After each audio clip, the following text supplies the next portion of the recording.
근데 요즘에 막 비트코인 시장 막 올라간다고 올라갈 때 뭐 이유가 있어?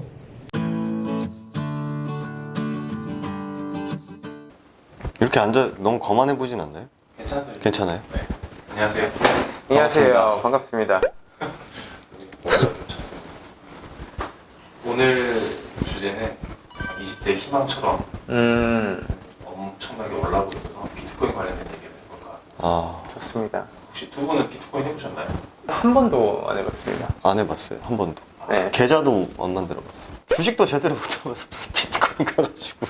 VIP 분들 중에서 코인 리딩은 안 하시냐, 대표님들한테 코인 리딩도 받고 싶다라는 식으로 말씀하신 분들도 계셨는데, 주식 하나만 잘해도 돈 잘 벌거든요. 비트코인에 어떻게 보면 뭐라 표현해야 될까요? 과한 수익률이라고 해야 되나? 네. 큰 등락폭? 큰 등락폭 그런 거에 이제 혹하셔서 매매를 많이 하시는 분들이 계신데, 저희는 주식 투자만 하고 있습니다. 일단 코인 시장은 24시간 돌아가잖아요. 그렇죠. 그럼 잘 때 떨어지거나 올라가면은 뭐 물론 주식처럼 뭐 자동 감시 주문이 있는 걸로 알긴 하는데 저는 똑같이 생각해요. 주식도 그거 안 하면서 비트코인 그거 할까? 왜냐면 급등락이 엄청 심하긴 하더라고요. 근데 뭐 돈 번 사람도 있다 하고 돈 잃은 사람도 있다고 해서 뭐 꼭 그거를 나쁘다라고만 생각하진 않아요. 주식도 어려운데 대신 주식은 분석은 하면 되잖아요. 맞습니다. 네, 근데 코인은 잘 모르겠어요. 그럼 비트코인이랑 주식이랑 좀 비교해본다면 어떤 것들이 있을까요? 예를 들어 주식의 일봉이 비트코인의 분봉? 이런 느낌? 그 차이가 뭐냐면 주식시장에서 가져갈 수 있는 그 기대 수익률이 있는데 그게 하루의 수치라고 정해두면 비트코인에서는 그거를 이제 분단위 움직임을 그렇게 움직여주니까 그 정도의 차이가 좀 있다라고 봅니다. 사실 이게 성향의 차이이기도 해요. 자본금이 크고 내 성향 자체가 보수적이신 분들은 비트코인을 안 하시는 게 맞아요. 어느 정도 일정 내 투자금이 커지면 커질수록 돈을 많이 버는 데 집중하지 않아요. 내 돈을 지키고 내 자산을 증식시키는 데 집중을 하지. 내 자산을 증식하고 키워가시는 분들한테 어울리는 게 주식. 비트코인은 수익 투자자분들이나 아니면 성향이 상당히 공격적이신 분들이 그 시드를 부풀리고 일확천금을 좀 챙겨갈 수 있는 그런 식이지 않을까. 그렇다고 해서 비트코인 하시는 분들을 투기꾼으로 저희가 몰아가는 건 아니고요. 근데 저는 비트코인 잘하는 사람이 주식도 잘할 것 같고 주식 잘하는 사람이 비트코인도 잘할 것 같아요. 왜냐면 사실 그 주식은 제가 봤을 때 약간 재능도 좀 필요한 것 같긴 하거든요. 맞습니다. 그러니까 기본적으로 뭐 종목을 픽하고 뭐 어디서 사고 어디서 파는 거는 기계적으로 분석해서 공부하면은 어느 정도까지는 되는 것 같아요, 사실. 근데 그 다음에 이제 어느 순간에 진짜 돈을 불리기 위해서 배팅을 빡 하거나 그럴 때는 사실 저는 약간 좀 재능이 좀 필요한 것 같아요. 저 어렸을 때는 막 홍진호, 뭐 임요한, 뭐 베르트랑 뭐 이런 프로게이머들이 되게 유명했었는데 베르트랑 그 사람이 포커판 가가지고도 돈 엄청 많이 벌었다고. 그리고 홍진호 씨 나오는 거 보면 되게 똑똑하잖아요, 사실. 이거 잘하는 사람이 이거 잘하는 것 같아요. 어느 순간부터는 좀 재능이 좀 필요하지 않나 개인적으로 생각하고 있어요. 일론 머스크도 워낙 많이 얘기하고 있고 글로벌 운영사에서도 비트코인 관련된 펀드를 운영하고 있고 비트코인의 가치에 대해서 혹시 생각하신 건 있을까요? 저는 이런 말씀을 한번 드리고 싶어요. 속담 중 하나인데 내가 양쪽 눈이 멀쩡한 사람이에요. 근데 이 외눈만 있는 그 마을에 내가 가게 되면 내가 장애인이다. 그 사람들이 정상이고 여태까지 비트코인 자체가 글로벌 시장에서 그렇게 뭐 화폐로서의 통용 가치가 조금 떨어진다라고 말이 많이 나왔었는데 지금은 대다수의 투자자분들께서 적극적으로 뛰어들고 있어요. 그렇게 되면 내가 아무리 아니고 이게 등락폭이 너무 커서 화폐로서의 통용 가치가 없다라고 한들 모두가 다 그렇게 생각을 하고 있기 때문에 이건 가치가 있다라고 보는 게 맞다고 저는 생각합니다. 맞는 말인 것 같아요. 저는 원자재 값이 막 올라갔다, 막 금도 올라갔다 내려갔다, 구리값도 올라갔다 내려갔다 하는 것처럼 비트코인 딱 그렇게 생각하고 있어요. 저는 원자재 정도로만 딱 이해하고 있어요. 개인적으로 더 알고 싶은 생각이 크진 않고 그냥 이게 올라갔다 내려갔다 하는 거 보면은 뭐 옥수수도 올라갔다 내려갔다 하고 그러니까요. 구리도 올라갔다 내려갔다 하나 비트코인도 올라갔다 내려갔다 하는구나 정도로만 이해를 하고 있어요, 사실. 일봉이 뭐 분봉 같다라는 표현을 하셨는데 그냥 단타처럼 하면 되지 않나 생각하는 것 같은데 단타처럼 매매를 당연히 해도 되죠. 당연히 해도 되는데 이게 저희 정 대표님이나 저희 관점 자체가 이거부터 똑바로 하고 이거 하는 게 맞다고. 저희가 아무리 수익 창출을 해내고 그래도 주식시장에서는 저희는 아직 많이 부족하고 더 성장을 해나가야 되는 사람이라고 생각을 해요. 주식 투자에 하루에 16시간, 17시간씩 투자를 하고 있는데 또 스스로한테 부족함을 느끼는 상황에서 비트코인까지 하게 되면 이 균형의 추가 무너질 거라고 저희는 생각을 합니다. 그래서 할 거면 하나만 똑바로 해도 결국 우리가 원하는 그 금전적인 자유, 돈이라는 거는 자연스럽게 따라 들어온다. 시기의 차이가 있는데 공격적인 투자인 만큼 그걸 한 방에 골로 가는 것도 순식간입니다. 근데 천천히 누적을 해서 내 실력대로 쌓아가는 매매는 그게 쉽게 모래알처럼 무너지지 않아요. 그런 게 좀 있죠. 단타처럼 한다? 주식에서 단타 치면 됩니다. 저는 그것도 재능이라고 봐요. 네. 주식에서 단타 치는 것도 사실 그 감이 있잖아요. 그쵸. 그러니까 소위 이제 회원님들한테 말할 때 찝찝하면 하지 말라고 하거든요. 그냥 어떤 종목에 대해서는 물론 저희가 리딩을 하지만 어떤 종목은 빠져도 분석도 안 해요. 사실 이거 어차피 올라갈 거니까 그냥 냅두시면 되는데 좀 걱정되는 종목이 있으면 그걸 분석을 하는데 그것도 사실 감이 되게 많이 작용하거든요. 이거 빠져도 걱정 안 되는 종목들이 있어요. 실제로 단타치로 들어가도. 맞아요. 네, 근데 네. 그럴 때는 뭐 최근에 우리가 뭐 휴마시스라든지 뭐 소프트 캠프 이런 건 저희가 따로 뭐 얘기를 안 했거든요. 그냥 이거 그냥 냅두면은 올라가니까. 근데 뭐 보유 종목이 저희가 뭐 많지도 않지만 그 중에 좀 걱정되는 거 한두 개는 어떻게 대응을 해야겠다라는 부분이 좀 작용을 하는데 구체적으로 나오게 되죠. 네. 근데 비트코인 같은 경우에는 무서운 것 같아. 그냥 감으로만 하기에도 급등락이 너무 크고 차라리 주식은 어느 정도 그 등락폭이 정해져 있기도 하고 예상이 가능하고 대응이 가능하거든요. 근데 뭐 비트코인은 뭐 네, 인생 한 방이 가능한 거니까 위든 아래든 간에. 네.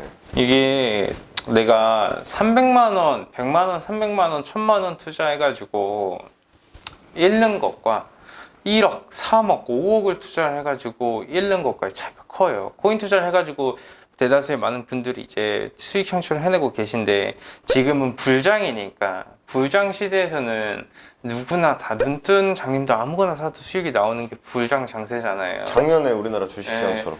작년에 주식시장에서 아무거나 그냥 사두고 가만히 내비뒀으면 다 수익이었어요. 다 똑같았어요. 그게 지금 비트코인 시장에서 오고 있는데 분명히 무너져요. 분명히 무너집니다. 한번 추세가 꺾이는 그 구간이 와요. 그렇게 되면 그때 정말 많은 개인 투자자분들이 저는 걱정이 됩니다. 사실 모래알 성은 언제든지 쉽게 무너지거든요. 탄탄하게 쌓아왔었던 성은 쉽게 무너지지 않습니다. 그리고 주식시장은 그 소위 이제 사람들이 이제 구조대라고 하잖아요. 그쵸. 여기 위에 사람 있으니까 네. 구조대 안 오냐고 이런 말 하는데 네.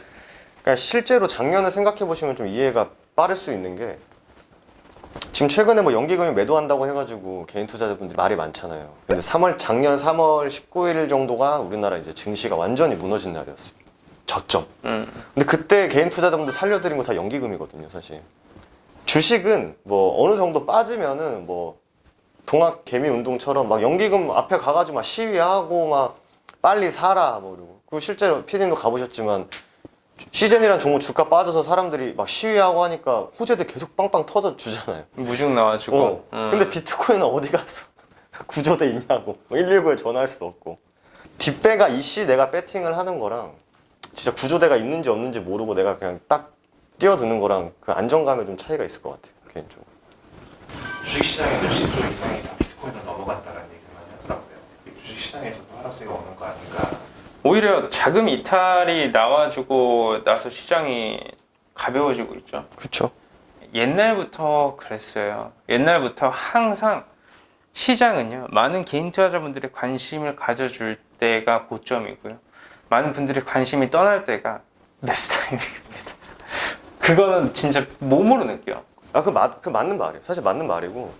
그리고 실제로 뭐 코스피나 코스닥 거래대금 자체를 보면은 막 그렇게 막 우려할 정도로 빠지지도 이탈되지도 않고 않아요. 사실 최근에 주식시장 보면은 상한가하는 종목이 굉장히 많잖아요. 그러니까. 네.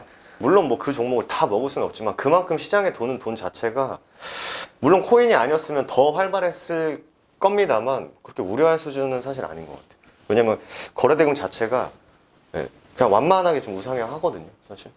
요즘에는 작은 물량으로도 시장이 위로 올라가려는 그 관성 구간에 있어가지고 뭐 비트코인도 좋을 수 있지만 주식시장도 점점 좋아지고 있습니다. 비트코인에서 이제 자금이 많이 넘어가줬기 때문에 그쪽에서 이제 고점 찍고 어느 정도 조정폭 나아지게 되면 다시 주식시장이 화랑이 되지 않을까? 저는 그렇게 전 생각합니다. 주식시장에서 걱정되는 건 하나예요. 많은 사람들이 비트코인 하느라고 자기 회사에서 일을 열심히 안 하면 회사의 매출이 떨어지고 주가가 떨어지는 그거 말고는 뭐 자유니까. 예, 뭐 그렇죠. 본인들이 선택해서 하는 건 자유니까 좋다 나쁘다보다는 뭐 어차피 저희 개인적인 생각을 말하는 거니까. 사실 저희는 다 코인을 하고 있지 않기 때문에 좀 더 생생한 현장의 좀 이야기를 듣고 싶어서 네, 한 분 좀 섭외했는데요. 네네. 이게 이제 제 친구인데 이제 코인을 하고 있거든요. 그래서 한번 전화를 해서 진짜 제가 궁금한 거 한번 물어보도록 하겠습니다.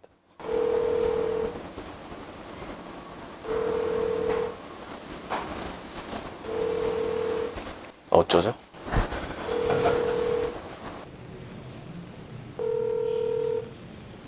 너 비트코인 하잖아. 얼마로 시작했었지? 비트코인? 5천 정도 했지. 지금은 얼마가 남아있는지 반토막 2,000 정도? 근데 요즘에 막 비트코인 시장 막 올라간다고 올라갈 때 뭐 이유가 있어? 왜 그런지 모르겠어. 올라가면 갑자기 막 일하다 뛰쳐나서 화장실에 딱 처박혀 있으면 막 보고 또 내려가도 처박혀서 어떻게 당장 데려가고 막 그러지. 그럼 혹시 비트코인을 이제 해보려고 하는 사람들한테 해줄 말 혹시 있어? 없는 돈이라고 생각하고 했는데 진짜 돈이 없어지고 있는 돈까지 없어지고 있어. 지금도 하고 있는 거지 근데 지금 못 빼지. 묶여있는 상황이네. 성공 투자하라고 전화 한번 해봤어. 알겠어, 연락할게. 고민하는 분들한테 좀 전하고 싶은 이야기 있을까요? 뭔가 조심해라. 저는 제가 항상 느끼는 건데 모두가 다 지나가는 길거리에 지나가시는 분들도 아니면 편의점에 들어와서 다들 비트코인을 보고 계세요. 근데 모두가 다 투자할 때는 진짜 조심해야 됩니다. 왜냐하면 고점이라는 건요 어떻게 형성이 되냐면 그걸 알아야 돼요. 환희의 끝자락이 고점이에요. 모두가 다 가자를 외치고 모두가 다 행복하고 모두가 다 기뻐하면서 좋아하고 행복의 이 나래를 펼칠 때가 환희의 끝자락이라는 거예요. 그거를 꼭 알아야 돼요. 주식도 마찬가지고 코인도 마찬가지다. 지금 코인 시장을 봤었을 때 행복할까 행복하지 않을까. 앞으로 만약에 추가적으로 한 번 더 모든 코인 관련주들 다 급등이 나아졌었을 때 모두가 다 행복하지는 않을까. 그런 부분을 생각을 해봐야 된다. 왜냐하면 마지막 그런 게 있잖아요. 불꽃도 마지막에 강하게 불타오르잖아요. 촛불도 가장 마지막에 제일 예. 밝게 빛나고 이제 끝나는 거기 때문에. 예, 그걸 생각하시면 되실 것 같아요. 언제나 이 수익이라는 건 언제든지 나올 수 있거든요. 근데 문제는 손실을 보게 되면 특히 이 어마어마한 손실폭을 보게 되면 그거는 복구가 안 됩니다. 이게 반토막 마이너스 60, 마이너스 70 근데 그걸 한 번에 맞을 수 있는 게 코인 시장이기 때문에 한 번에 맞게 되면 그게 복구가 안 돼요. 추가적으로 돈을 투입하지 않는 이상. 그 점을 꼭 명심 한번 해주셨으면 좋겠습니다. 저는 그렇게 생각하는 게 주식 시장에 뛰어드는 거는 일단 진짜 아무도 나를 보호해주지 않는 그 UFC 육각 링에 올라가는 거랑 똑같다고 봐요. 근데 거기 누군가는 챔피언이고 누군가는 엄청 센 사람이고 뭐 김동현 씨가 될 수 있고 코리안 좀비가 될 수 있는데 그런 링 안에 그냥 본인이 뛰어 들어가는 거예요 사실. 그러니까 딱 그렇게 이해하시면은 내가 준비도 안 된 사람이 그냥 링 위에 그냥 확 뛰어 들어가는 이게 되게 진부한 표현이긴 하거든요. 그 육각 링에 준비도 안 된 사람이 뛰어 들어간다. 뭐 전쟁통에 남들은 다 총 쏘고 대포 쏘는데 나 혼자 칼자루 쥐고 들어간다. 근데 진짜 저는 그게 맞는 말인 것 같아요. 그만큼 준비한다고 100% 다 되는 건 아니지만 준비 안 된 사람은 처참하게 진짜 피 보는 게 주식시장이고 준비가 됐고 그 원칙을 잘 지키는 사람들은 어느 정도 생존해 나갈 수 있는 그런 시장인 것 같아요. 그래서 무조건 좀 준비가 잘 돼야 되지 않을까. 그럼 주식을 하다가 코인도 하려고 하는 사람들한테는 그거는 아까 제가 처음에 말씀드린 거랑 똑같아. 주식도 네, 여기까지 하겠습니다. 수고하셨습니다.